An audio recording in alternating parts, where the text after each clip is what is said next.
Hello and welcome आज की video पे दोस्तों। आज का वीडियो बहुत ही स्पेशल है मेरे लिए, क्योंकि आज मैं एक गेम के बारे में बात करने जा रहा हूँ और इस गेम का नाम है फारदेस्ट फ्रंटियर। ये एक बहुत ही अनोखा और कूल गेम है ना। और अभी तक जितने मैंने गेम खेले उसमें सबसे एक अलग किस्म का गेम है। आपको बताऊंगा थोड़ी देर में क्यों। सबसे पहले तो ये मैं नया गेम क्यों करना चाह रहा था, उसकी वजह क्या थी। काफ़ी टाइम से मैं बहुत ही एक्शन गेम्स खेलने लग गया था, जैसे पबजी हो गया, कॉल ऑफ ड्यूटी हो गया, स्क्वाड हो गया, काउंटर स्ट्राइक हो गया। तो ये सारे जो गेम्स हैं बहुत ही एक्शन ड्रिवन हैं, इसमें आप पूरी इंटेंसिटी के साथ खेलते हैं। और मैं कुछ ऐसा गेम ढूंढ रहा था जिसमें मैं रिलैक्स कर सकूं। हालांकि मैं पहले और कभी कभी अभी भी एज ऑफ एम्पायर खेलता हूँ, फाइनल फैंटेसी खेलता हूँ, पर इससे भी ज़्यादा रिलैक्सिंग कुछ गेम हो सकता है क्या? इसका जवाब ढूंढते हुए मैं अराउंड 2007-2008 की बात याद करने लगा, जब फेसबुक पे फार्म विला गेम एक आया था, जिसमें हमें कुछ एक्शन नहीं करना होता था, सिंपली हमें एक सिटी डेवलप करना होता था और उसे चलाना होता था। और बहुत ही रिलैक्सिंग गेम। मुझे उम्मीद है कि जो उस एरा के हैं लोग, सबने ज़रूर उस गेम का आनंद उठाया होगा। तो इसको बोलते हैं एक सिटी बिल्डिंग गेम, जिसमें हम रिलैक्स कर रहे हैं और बस एक मेडिटेशन की तरह है ना, जो आपका स्पेयर टाइम है। तो ऐसे टाइप के एक गेम मैं ढूंढने लगा। इसे ढूंढते हुए जब मैं रिसर्च किया तो ये गेम मुझे मिला, जिसका नाम है फारदेस्ट फ्रंटियर। पिछले साल ये गेम रिलीज़ हुआ। ये मैं अगेन स्टीम के प्लेटफॉर्म पे ले रहा हूँ और इस गेम का इस वक्त कॉस्ट है 699 रुपये। और स्टीम के बारे में मैंने पिछले वीडियो में बताया कैसे डाउनलोड करते हैं गेम और उसे कैसे प्ले कर सकते हैं। जिसको स्टीम के बारे में नहीं पता, ये गेमिंग प्लेटफॉर्म है जहाँ पे आप बहुत सारे गेम्स खरीद और खेल सकते हैं। कुछ फ्री टू प्ले गेम्स भी है उसमें, पबजी भी फ्री टू प्ले है उसमें और काउंटर स्ट्राइक भी फ्री टू प्ले है। तो जल्दी से मैं बताता हूँ कि ये गेम बाकियों से कैसे डिफरेंट हुआ।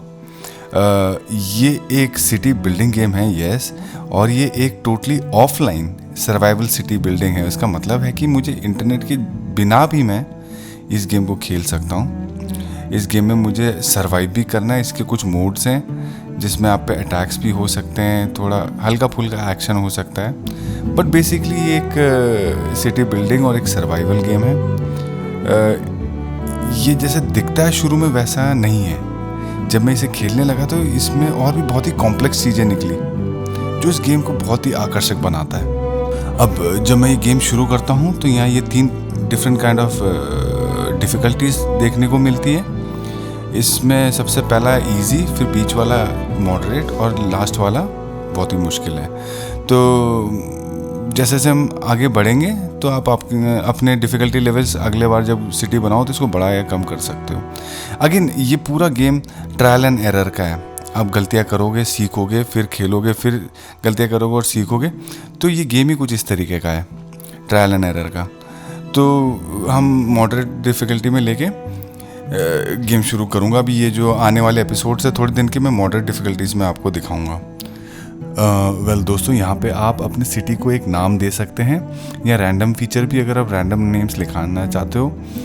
और यहाँ से आप अपने सिटी का साइज़ या मैप का साइज़ डिसाइड कर सकते हो, छोटा, मीडियम या बड़ा। ठीक है, तो फ़िलहाल मैं इसको बड़े में करूँगा, लार्ज साइज़ में खेलने जा रहा हूँ।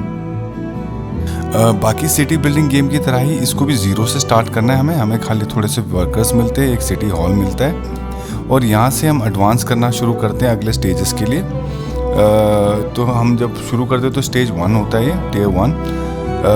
और हमको अगले टियर में जाने के लिए, अगले लेवल पे जाने के लिए कुछ एक रिक्वायरमेंट्स पूरी करनी होती है, जैसे लिम्बर हाउस बनाना है या फूड स्टोर करने की जगह बनाना है, लकड़ी काटने की जगह बनाना है। तो ये सब बनाना है, तब हम सेकंड स्टेज पे जाएंगे। लेकिन इस गेम का मेन लक्ष्य स्टेजेस बढ़ाना नहीं है।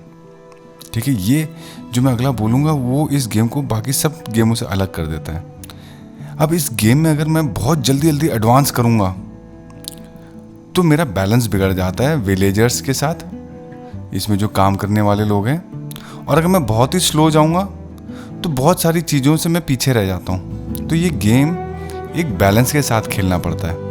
इन अदर वर्ड्स, इसका लक्ष्य ये नहीं है कि मैं बस एडवांस करता रहूँ और जल्दी जल्दी सिटी हॉल्स बढ़ाता रहूँ। तो ये था सबसे पहला डिफरेंस जो मैंने देखा इस गेम में। तो जब हम शुरू करते हैं तो हमें ये एक बेस पॉइंट सेलेक्ट करने का ऑप्शन मिलता है। बहुत इंटरेस्टिंग इसमें सेकंड चीज़ ये है, पहला मैंने बोला था ये बहुत ही बैलेंस का गेम है, आपको बैलेंस करना है। Main purpose of the game is balancing. दूसरा जो डिफरेंस है इसमें, जब हम सिटी सेंटर ये मिलता है हमें, ये हमारे हाथ में होता है कि हम कहाँ इसे लगाना चाहते हैं। गेम हमें लगा के नहीं देता। तो ये जो लैंड हमें मिल रहा है इसमें हम प्लेस कर सकते हैं इसको जहाँ हम चाहें। ठीक है, तो अपने रिसोर्सेज को ज़रा देख के, एंड इट्स वेरी इंपॉर्टेंट, बहुत ज़रूरी है कि आप एक करेक्ट जगह ढूंढें इसके लिए गेम शुरू करने के लिए। तो ये इसका एक दूसरा डिफरेंस है। अब जैसे मैंने पहले बोला कि ये गेम एडवांस करने का गेम नहीं है कि मैं बस लेवल 1, लेवल 2, लेवल 3, लेवल 5 ऐसे बढ़ता रहूँ। ये हर लेवल को बैलेंस करने का एक गेम है। तो तीसरी जो बहुत अनोखी चीज़ लगी इस गेम की, बाकी सारे गेम्स में जब हम फूड जमा करते हैं तो फूड वहीं रहता है। आपने मच्छी पकड़े 10 तो वो 10 मच्छी वहाँ होंगे जब तक आप यूज़ नहीं करोगे। हंटिंग करोगे तो 5 हंट कर दो तो 5 वहीं रहता है जब तक यूज़ नहीं करोगे। पर इसमें कुछ अलग है, इसमें स्पॉइल्स का एक फंडा है। जैसे रियल लाइफ में आप खाना लेते हो, रखते हो, वो 5 दिन रहता है, फिर वो सड़ जाता है, उसको थोड़े और टाइम के लिए रखना है तो आप रिजर्व्स में रखते हो, फ्रिज में रखते हो, है ना, सेलर्स में रखते हो, बैरल्स में रखते हो, तो उसका लाइफ उसके हिसाब से बढ़ता है। तो इस गेम में कुछ रियलिस्टिक फंडा है। इसके बारे में भी हम डिटेल में आगे जानेंगे कि कैसे हम उससे डील कर सकते हैं। पर ये बहुत ही इंटरेस्टिंग एक टॉपिक या एक फंडा इन्होंने बनाया है जहाँ फूड प्रिजर्वेशंस बड़े ही रियलिस्टिक तरीके से हैं। हर सिटी बिल्डिंग गेम का सबसे इम्पॉर्टेंट पार्ट होता है फूड जनरेट करना मेरे ख्याल से, और उसके लिए सबसे इम्पॉर्टेंट होता है फार्मिंग करना, अलग अलग क्रॉप्स लगाना, चाहे वो फार्म विला था या कोई भी उसके बाद के गेम्स हो।